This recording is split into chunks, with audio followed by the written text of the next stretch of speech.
زمان كنا بنحاول نستغل رمضان في التقرب لربنا، كنا بنحس إن قلبنا أنقى وعلاقتنا بربنا أقوى، لكن بيجي العيد والروتين يرجع تاني، الموبايل يرجع يسرق وقتنا والسوشيال ميديا ترجع تلهينا وقلبنا يبدأ يبعد عن النور اللي حس بيه في رمضان. السؤال المهم، ازاي نحافظ على نقاء قلوبنا بعد رمضان؟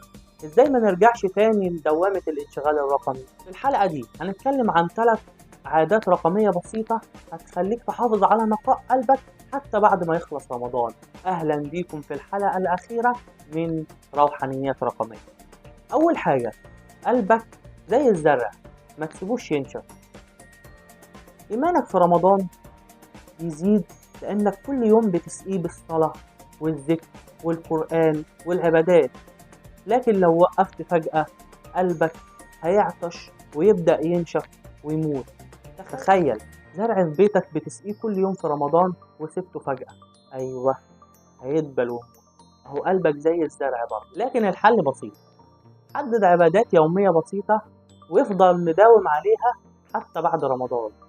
مثلا ورد قرآني بسيط، ذكر معين، ودايما داوم على أذكار الصباح والمساء. شارك في تحدي النهاردة واكتب في التعليقات عبادة بسيطة هتحافظ عليها بعد رمضان. تاني حاجة، تكنولوجيا خالية من السموم. في رمضان بنحاول نبعد عن أي محتوى يضر قلبنا، لكن بعد رمضان بنرجع نتابع نفس الحسابات، نشوف نفس الفيديوهات، نضيع نفس الساعات. المشكلة إن القلب بيرجع يتعود ويفقد نقائه بالتدريج، لكن الحل بسيط وفي 3 خطوات. أول حاجة، راجع قائمة حساباتك، أي حساب عندك على السوشيال ميديا يبعدك عن ربنا جرب تلغيه. تاني حاجة، نظف موبايلك من التطبيقات اللي بتبعدك عن ربنا وبتضيع وقت عبادتك.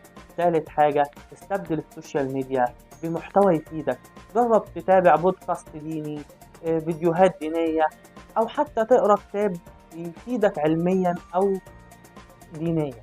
ثالث حاجة، استغل التكنولوجيا لمصلحتك. احنا مش ضد التكنولوجيا، بالعكس، لكن الفرق بين اللي بيستفيد من التكنولوجيا واللي ما بيستفيدش منها هو الطريقة اللي بيستخدمها بيها. جرب تعمل ال3 حاجات دول دلوقتي.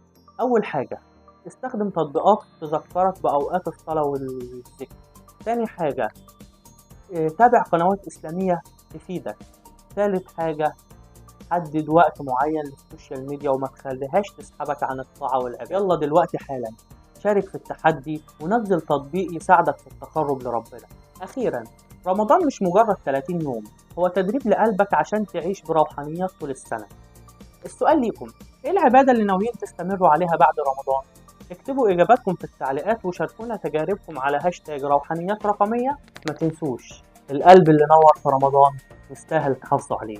اشوفكم على خير في موسم جديد من روحانيات رقمية.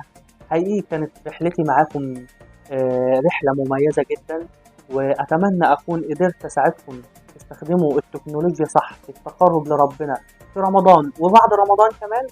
أشوفكم على خير، والسلام عليكم ورحمة الله وبركاته.